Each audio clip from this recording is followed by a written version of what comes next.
Nature tech and their remotely sensed data measuring biodiversity and carbon sequestration uplift increasingly is using artificial intelligence. These maps are really important for nature restoration project developers and their investors. But how do we know that the artificial intelligence and machine learning algorithms that the softwares these maps are created with is trustable? How do we know that it's robust? The Trustable AI in Mapping project explores just those questions. To provide accurate quality measures for AI-based mapping for the environmental sector, a comprehensive quality measure is required, providing the end-to-end accuracy versus ground conditions. Project partners Zeolis, Highlands Rewilding, the James Hutton Institute, Amanos and Agrimetrics work together to do just that. Dr. Matt Aitkenhead is a senior soils scientist at the James Hutton Institute. We chose 8 sites as part of the project. We wanted to have representation across all of Scotland's different landscapes, so different natural assets, different topography, different climate, different types of vegetation. This is the Bunloit site where we've got a lot of gorse. There's a lot of extensive grassland. It's by the side of the Great Glen, so quite far north. But there's quite a lot of peatland as well. We did a lot of field survey for these sites as well as the existing mapping, and that also included some LiDAR survey using drones. We gathered remotely sensed data from satellites and by piloting LiDAR drone flights at the 8 sites. The LiDAR drone software presents the data to us as 3D images and maps we can visually inspect. The drone software uses artificial intelligence algorithms, but the software is black box. We don't know much about them. What data were they trained on? How trustable are they? We tested the AI algorithms used in land, salt marsh, peatland, woodland, agricultural classification and animal detection maps created by LiDAR drone and satellite data.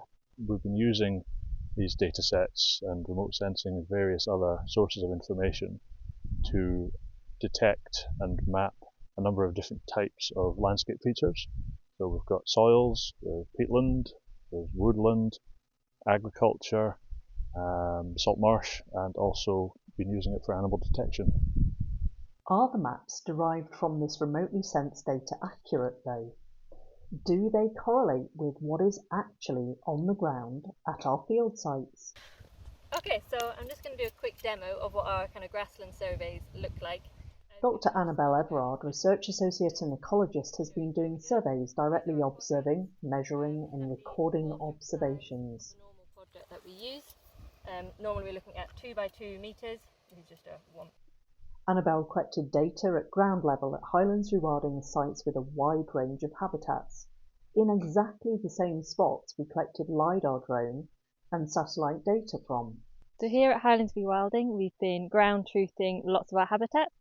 These range from peatlands, including forest to bog and restored sites, and grassland surveys. We've been looking at salt marshes and our sites on the west coast, and also woodland.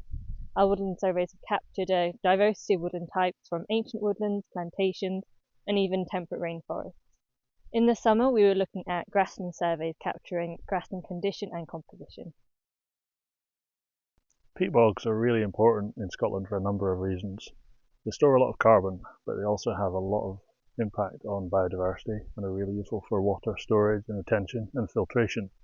This peat bog that we're standing in just now is actually 90% water, so it's holding a huge amount of water and releasing it slowly into the landscape. So that cuts down on flood risk and stuff like that as well. So as part of this project, we did a lot of field survey work that involved sending teams out with 4-metre peat depth rods to measure the depth of the peat. And in a grid system, they looked at the peat condition, presence or absence. They surveyed it, they looked at the different types of vegetation, and they measured the depth. Geospatial data apps are being used more and more for surveying areas of land. but typically ecological surveys are still being done on pen and paper. And part of the reason for this is difficulties with the functionality of geospatial data collection apps and familiarity with geospatial data.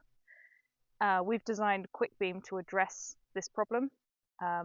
So it's designed for people to use who don't already have experience with geospatial data and don't really use maps typically in their work, but also to streamline ground truthing of Earth observation and AI mapping data.